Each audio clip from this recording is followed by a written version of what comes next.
Sure. So we're starting now. Welcome everyone to Women's to Women event.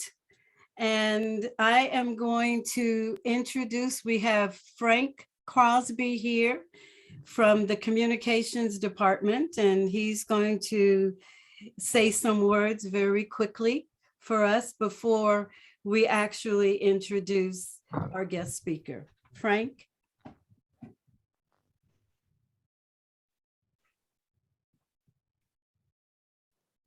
Hello, everyone. Thanks for attending. So I was asked to just say, give a quick comment about the topic today. And I'm going to approach it from the standpoint of kind of usage and this and sort of flipping the script a little bit on how we use media. So for the most part, we tend to use media and our technology, our smartphones, and tablets and so forth. We tend to want to use them for entertainment. And there's nothing wrong with that, but the imbalance is far out of whack. There's another usage here, and it's the usage of this technology to access a wealth of information, historical information, information about groups and so forth that we normally don't have access to.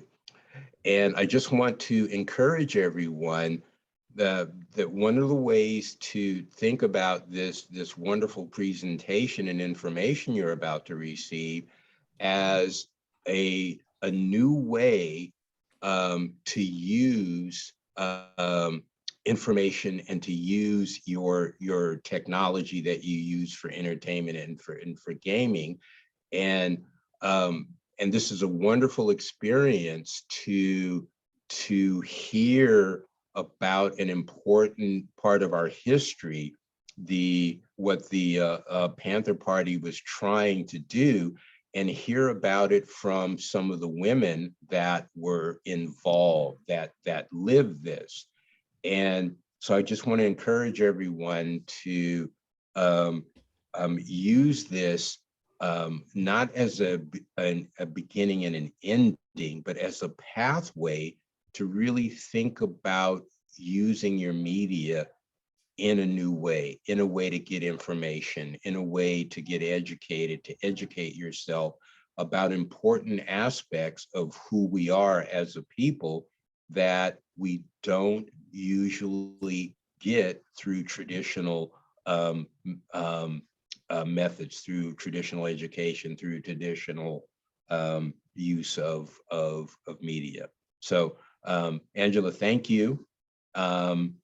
And I look forward to the information. Thank you, Frank. We now have a representative from MAPS, and I'll let her explain. She's a counseling intern. Her name is Sheena Kim. Yes. Okay. Thank you so much for the warm introduction, Renetta. I'm here with our MAPS mentors. It's Nancy and Sarah with me, and they're really awesome. We're just here to provide another resource on campus for our students. MAPS is a learning community at COM, and we support our first year and second year students.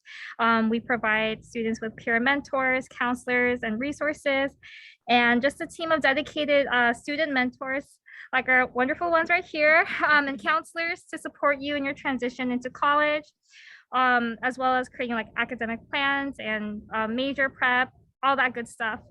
I'm going to pass it off to Nancy to talk a little bit more about what we do.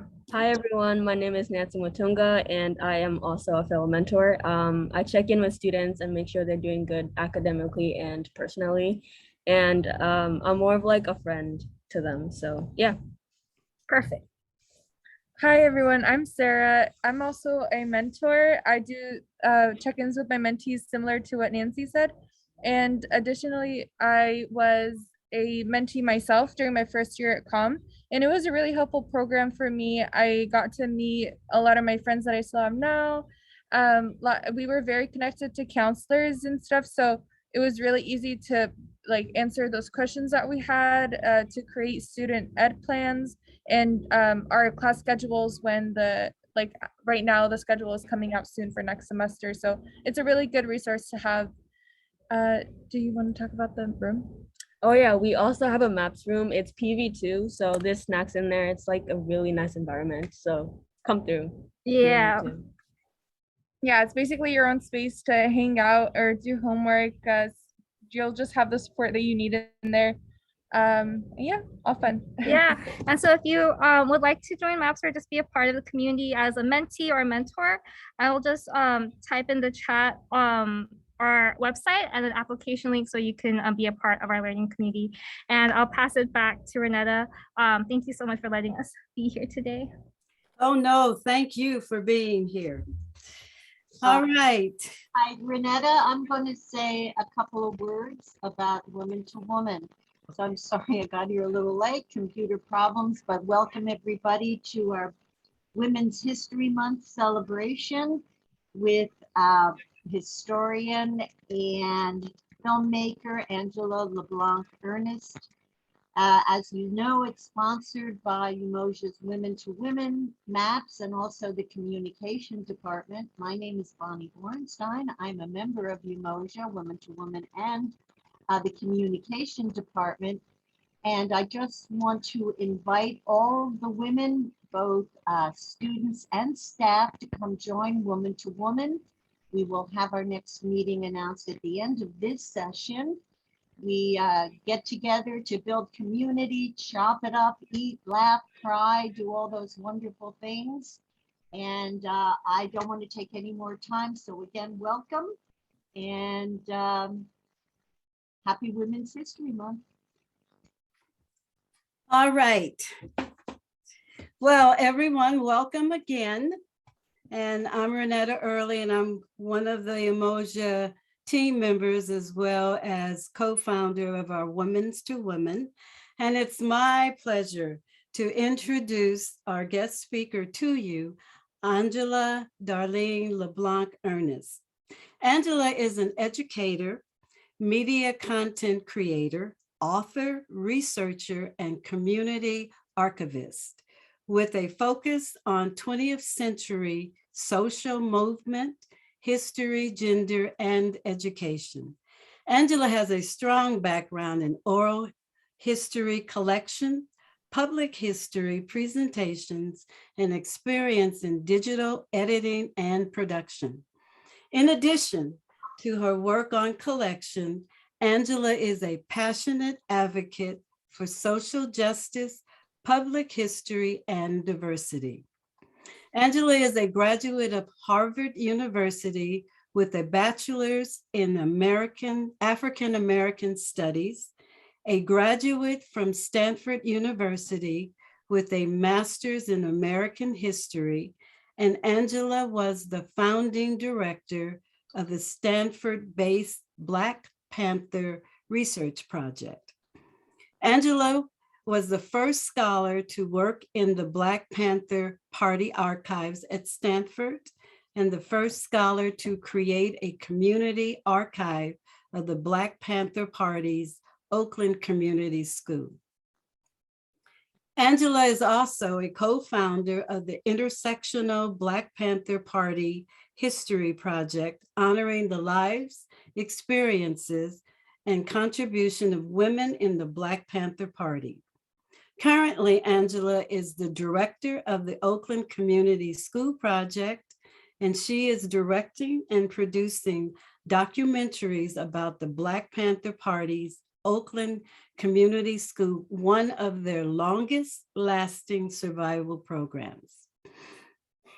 Finally, she is a co-leader of the Black Panther Oakland Community School, Community Archives, Activism, and Storytelling Research Cluster at the University of California at Irvine, whose focus is centering community and activism in research preservation, and storytelling. Before we bring Angela forward, we must congratulate her on her most recent achievement. Angela is the recipient of 2 very prestigious fellowship awards. One is from the National Endowment for the Humanities. The other award is from the Oral History Association. Everyone, please give a warm welcome to our honored guest speaker, Angela Darlene LeBlanc-Ernest. Thank you Angela? so much. Thank you so much, Professor Early, for the introduction. Good afternoon. Thank you for this honor and the opportunity. And so, although our time together is brief, I'm going to take a moment to thank everyone working behind the scenes and those involved in arranging today's event.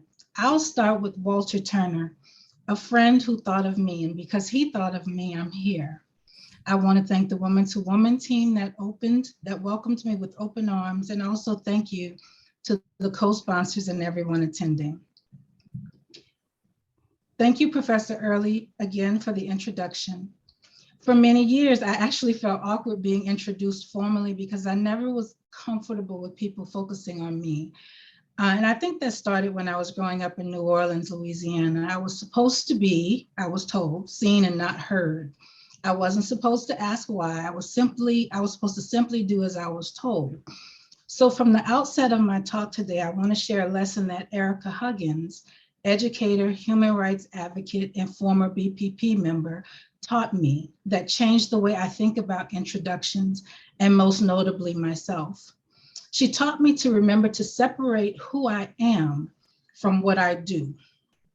In practice, that meant I had to think long and hard about what makes me who I am. And so I took a moment and listed some things on the slide that I think make me who I am, as opposed to what I do. Growing up in New Orleans, the attitude that children should be seen and not heard seemed unfair to me because I was exposed to too many contradictions that didn't make sense to me, and I wanted to talk about them. Primarily, the contradictions resulted from the economic and educational inequality I both witnessed and experienced from elementary through high school. For example, I wanted to know why some communities had access to quality schools and others didn't. Why some children and adults experienced hunger and others didn't. Why did some people have access to quality healthcare and others not so much? Then I wondered if people always had to accept these inequalities. My father would call me his little militant when I asked those questions and would often remind me that my job was to get an education and get a job that paid a lot of money, and a lawyer was the default career choice to achieve those goals, in his opinion. It took me leaving New Orleans for college to explore the contradictions and start pursuing answers to my questions. It took me learning about the history of the Black Panther Party to learn that there had been an organization of young people whose ideas and actions challenged status quo assumptions and answered no to the question of whether we should accept inequality and unjust treatment. There once had been a New Orleans Black Panther Party office in 1970, the year I was born. They had hosted a free breakfast for school children's program in more than one place. However, I didn't learn about the Black Panther Party until 1990 in the Harvard Lecture Hall when I was a 19-year-old undergraduate. When I began my research on women in the party, I had to spend countless hours looking through card catalogs, stacks of magazines, microfilm and microfiche, because there were no Google or internet resources between 1990 and 1990 when I was doing so much of that research. I spent hundreds of hours combing through material, hoping to find articles about women, and then hoping to find articles about women besides Elaine Brown and Kathleen, who were the most prominent leaders. I also was in search of finding material that explored the greater than 50 community programs of which women were intimately involved as administrators, organizers, and workers. In fact, there was one image that would solidify my desire to know more about women in the Black Panther Party. One summer while I was home from college and worked as an assistant archivist at the Amistad Research Center at Tulane University, and New Orleans. It was there that I encountered The Vanguard, a photographic essay on the Black Panthers by noted photographers Ruth Marion Barrick and Purple Jones. I opened the book and the first image I saw was this one. I encountered it in summer 1991, and it was not until spring 2018 that I learned her name. Professor Turner told me her name was Donna Quiet, that she had been part of the Marin, California branch of the party, and that she already had transitioned to life with the ancestors. I cried that day and many more afterward because I had missed my opportunity, not to interview her, but rather I missed my opportunity to let her know how she had impacted my life and how her face stayed with me as inspiration. It was at that point that I committed to continue to recover these narratives at a faster pace than before. There's a growing body of material about Black Panther Party women.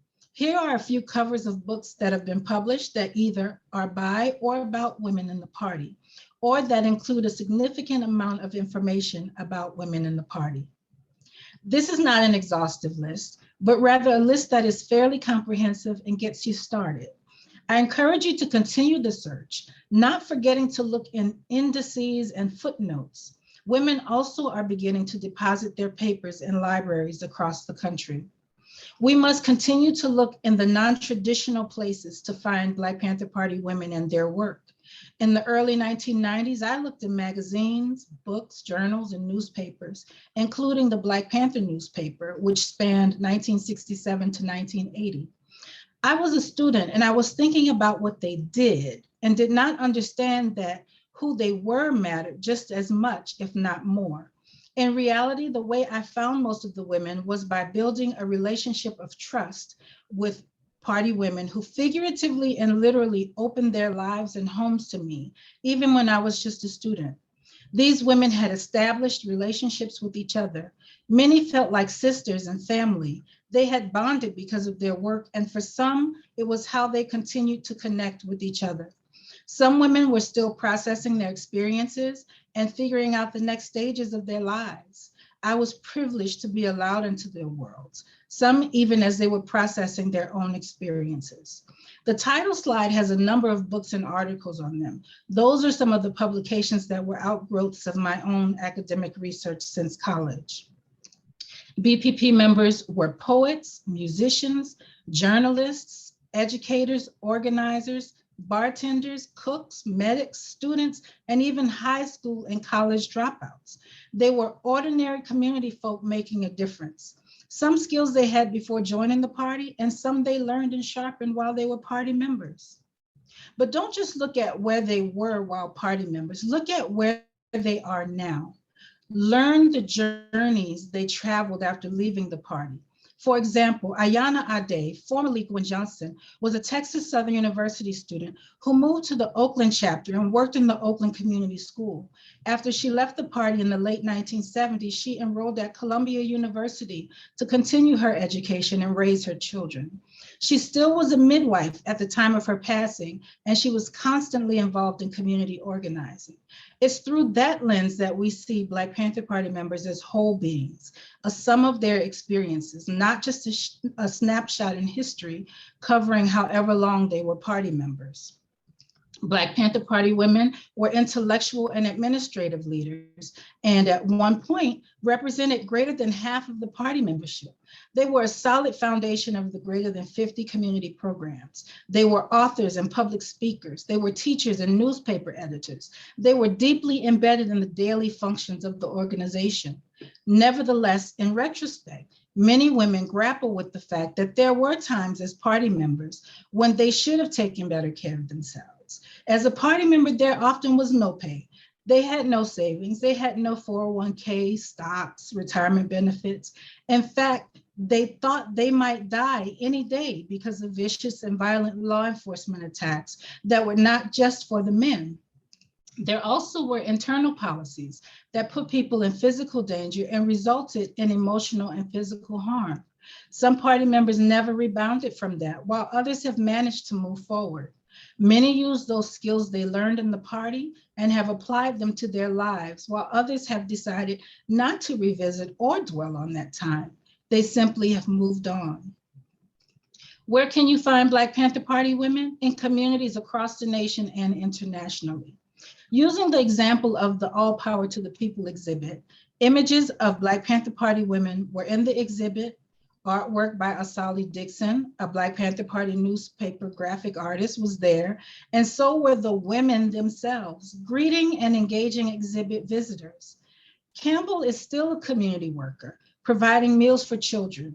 Dixon, who worked at the OCS as an art teacher, raised her children, became a pastor, and continued her role as an educator in the K-12 system. She is still perfecting her artistic craft today. Similarly, Erica Huggins continued her work in the K-12 system for a while, worked as an advocate for community people, earned a master's in sociology, and taught in women's studies and other programs, as well as mind-body meditation in schools and restorative justice in life, things that were taught in the Oakland Community School during the 1970s. There are many lessons that I have learned from collecting Black Panther Party women's narratives and from their friendship. In addition to knowing who you are, dare to research and investigate to know the answers for yourself. Ask the tough questions, even when it makes you uncomfortable. That's when you usually get to the crux of the problem, which is where you can work to affect change. Wherever there's inequality and you have the opportunity, challenge it. We all have skills and talents. When you partner those with the willingness to learn what you don't know and a passion for change, you can be a change maker. Collaboration is critical. People think the Panthers were lone actors in the successes they achieved. To the contrary, their clarion call was for all power to the people. They didn't have enough resources or access to be sole actors, and there were other groups fighting for similar things. Collaboration, whether public or behind the scenes, mattered. Even with all the work on behalf of others, as I mentioned earlier, Black Panther Party women and men had to learn to love and care for themselves. They were young when they joined and had to realize that they were members of those same communities they fought to feed, house, educate, and clothe, among other things. In fact, the average age in the earliest years were between 14 and 21. Finally, Black Panther Party women's work centering the needs of children has led to generational carryover. The party's foresight to create educational institutions that fulfilled point 5 of their charter even continued to impact me personally, publicly, and professionally. Point 5 of the 10-point platform and program was the party's demand for an education that taught a true history of the United States. The Intersectional Black Panther Party History Project is a collective of 4 historians, filmmakers, and scholar activists. We came together in 2016 for a conversation about the field of Black Panther Party scholarship. That 4-hour conference call led to the founding of IPHP to rekindle the work around women and the party to which we all had contributed. We wanted to bring visibility to women's contributions and the ways gender impacted them, because so much still was left unsaid and so many party women remain unseen and unheard.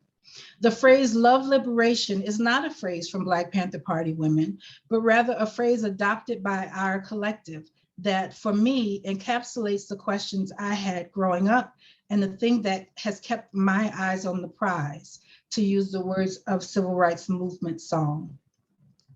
It also encapsulates one of the ways in which we as a collective think about Black Panther Party activism, a love so deep for the people and liberation that they were willing to lay down what they personally were doing to work in a collective way to achieve change.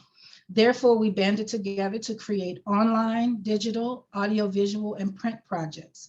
We placed our work in peer-reviewed journals and public-facing spaces, at conferences, and on digital humanities platforms to reach broad audiences. In February 2020, the De Young Museum in California hosted Erica Huggins, myself, and former OCS staff and students for an event called the OCS Experience.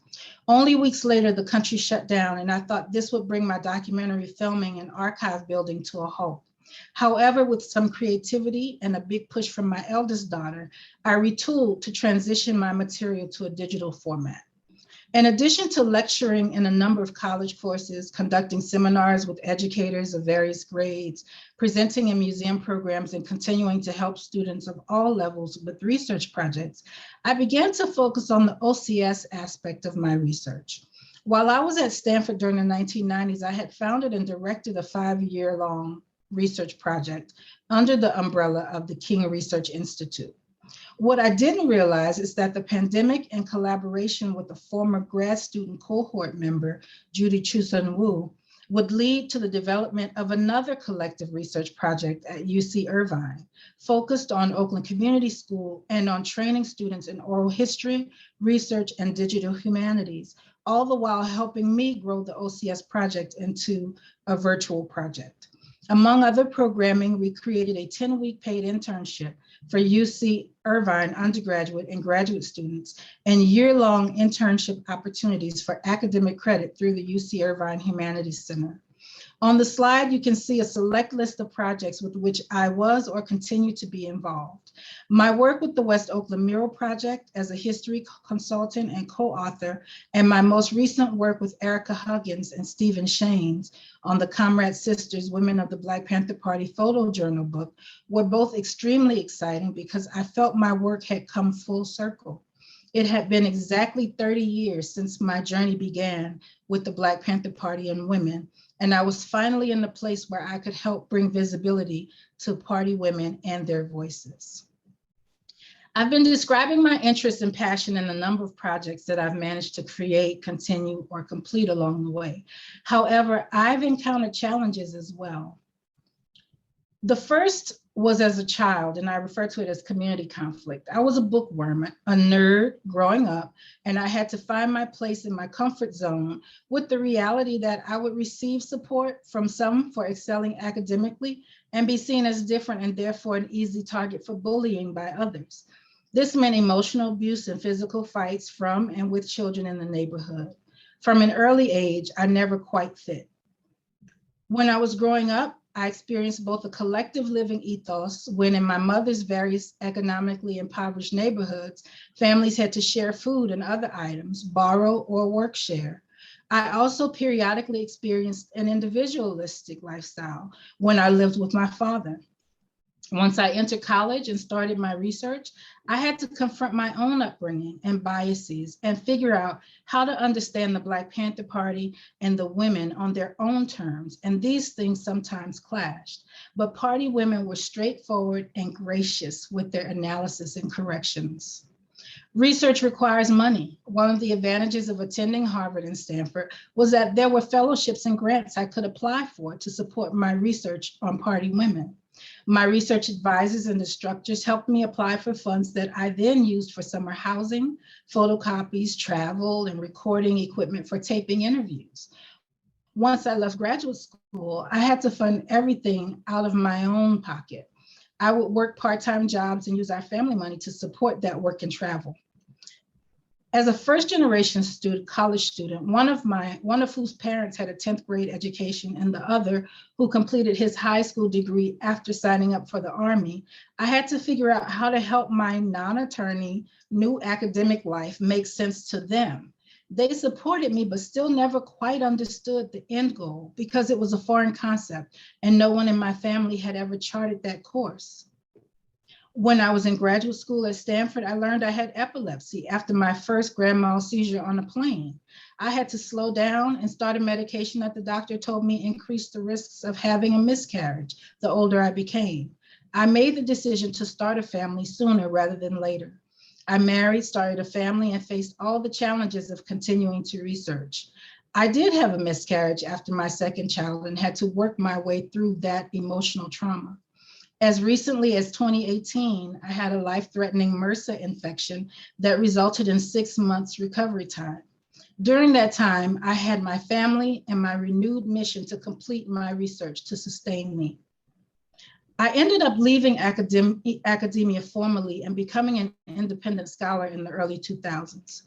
I felt I had let people down because I didn't publish a monograph, a single author book about women, the Black Panther Party, and the community programs. But that led to the best thing that ever happened for me. My eldest daughter taught me filmmaking, photography, and social media skills and helped me understand digital storytelling. Most important, party women had patience with me to complete what I promised I would do, tell their stories so they would be visible and heard in their own words. Fortunately for me, I've always had an intellectual village that supported me personally and academically, even though I'm an independent scholar.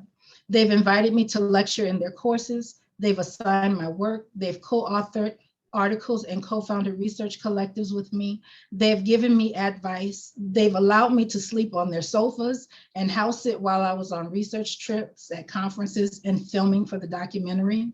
And I've considered Black Panther Party members a part of that support from beginning to end. They have respected the family and academic balance I've tried to maintain all along and have constantly encouraged me.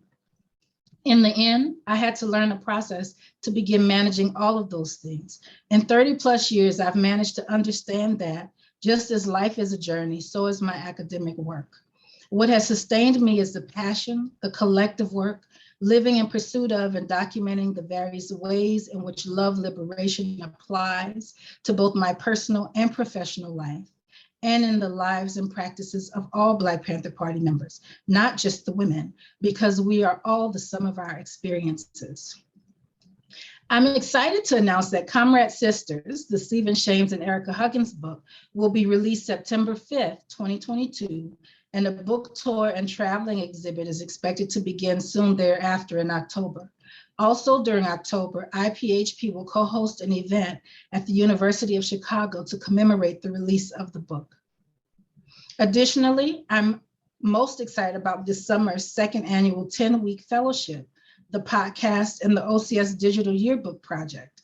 Most exciting to me now is that I was recently awarded the Oral History Association and National Endowment for the Humanities Fellowship to focus on the Oakland Community School Oral History Project for a full year, funded and not out of my family's budget. This is where we'll stop recording. The final project on our list was a documentary